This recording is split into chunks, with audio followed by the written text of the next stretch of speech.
how did we get here? What dynamics created this age of rancor and division? I spent basically my entire time, up until 2016, so that first kind of 5 years of my time in politics, fighting the far right in my party. We were losing that fight. We were losing it inches on the field at a time. And then Donald Trump came along and actually was the accelerant on the fire. And so people ask me all the time, is this because, did Trump cause this? Or, is Trump a symptom? And I'm like, it's kind of both. To an extent, he's a symptom, which led to him being a candidate, and then his ability to kind of jump over norms and standards and shame, actually, has led to this acceleration. So my time under Trump, I saw, particularly after the first impeachment, he began to insulate himself, to push people away, to only be surrounded with yes men. And of course, that all culminated in January 6th with a party that I think has frankly lost its moorings and doesn't know what it stands for anymore. And you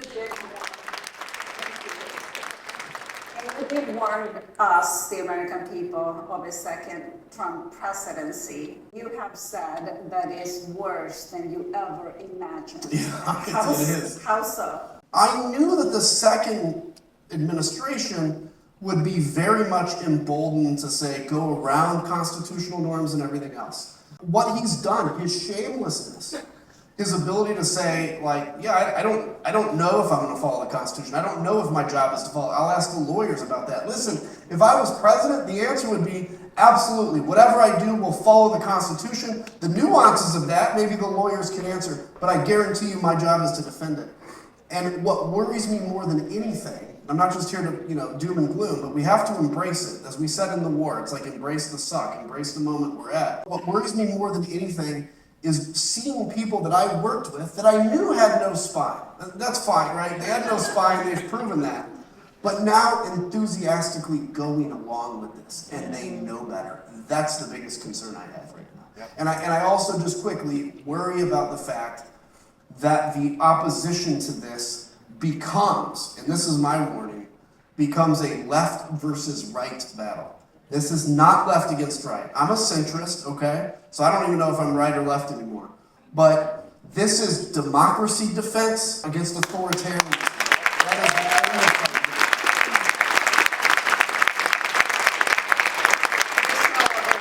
Republican, right? Yeah, technically, yeah. I haven't voted Republican in 4 years, but yeah, I'm still. I voted for obviously Harris, and then I voted Democrats the election before that. So and I didn't feel dirty doing it. See, it's okay. So what do you recommend Republicans disturbed by the MAGA takeover of the party? What do you say to them? So it's two things. So I struggle with this question of, do you stay in the party and fight to fix it, or do you leave, right? And I think the answer can be both. So if you're a Republican that still believes in the you're a Rusty Bowers, right? You still believe in the values. I say this: you can stay identified as a Republican, you can stay fighting for those values, but don't vote for those people until they actually reflect your values, right? That's the key. And they're not going to reflect your values until they lose. Because the only thing that sobers up politicians is a loss of power. That's why I was so hopeful, obviously as you all in here were, that Kamala Harris would win, the Republican Party would have a kind of a come to Jesus moment, and they didn't. They basically, I use this example, it's like a Friday night bender, right? You wake up Saturday morning and you're hungover, and you're like, God, what did we do last night? And you have a choice. You can either drink water and gut it out and feel better maybe by noon or 2 o'clock, or you can start drinking again. And that immediately solves the hangover. And that's what's happened. They've started drinking again. What kind of messaging is needed to reach out to MAGA Republicans? Well, we call them Republicans. What can Democrats do, or ordinary citizens that just want to be in the middle and not be left or right and just worried about what's happening with the country? I've kind of gotten, it's probably not a satisfying answer, I've kind of gotten to the point where I don't know what you can do to reach out to them, right? So at some point we have to beat them. And that's the thing. So of the people that voted for Donald Trump, he gets 50.1% basically of the popular vote. About this group right here, or let's say this group here is the hardcore MAGAs that will never leave him. He could open he could do anything he wants and nobody would leave him. This group is kind of the people that maybe don't like him. I talked to somebody yesterday, my Uber driver, like, hates Donald Trump but voted for him. That's these people. These are the winnable people. They're winnable when they see, I think, what ends up happening here. They do feel disturbed by the damage to our institutions, but I think we're only 120 days into this yet, and it doesn't feel real to them. And so I think continuing to not... Why does it feel real to them when... Because it's so unbelievable, right? I mean, it doesn't even feel real to me.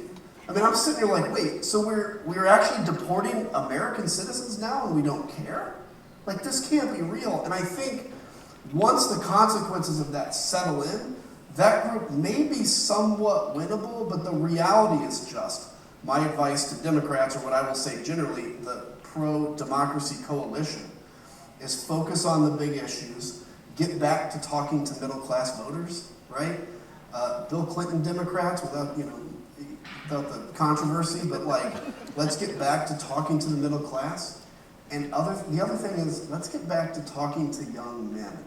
I've got to tell you, the thing that is, like, you get choked up on this, the thing that has hit my heart the most is like young men who for a long time were told, truthfully, everything masculine is toxic. And so they felt like they didn't have a home. They didn't have a place. And what happens? Donald Trump and Andrew Tate come along. And they're like, this is masculinity, which is actually toxic masculinity. Like, this is masculinity. And in the absence of anybody, us men, actually identifying what real masculinity is, it's defending the defenseless, it's punching up, it's serving your country, right? It's fighting for bigger interests, it's like compassion. That's real masculinity. In the absence of that definition,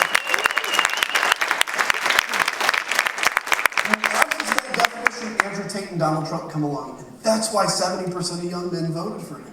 And this is not something we're going to fix overnight. I love Tim Walz. It's not going to be fixed by him hunting for 2 months in an election. This is a long-term investment in winning them back.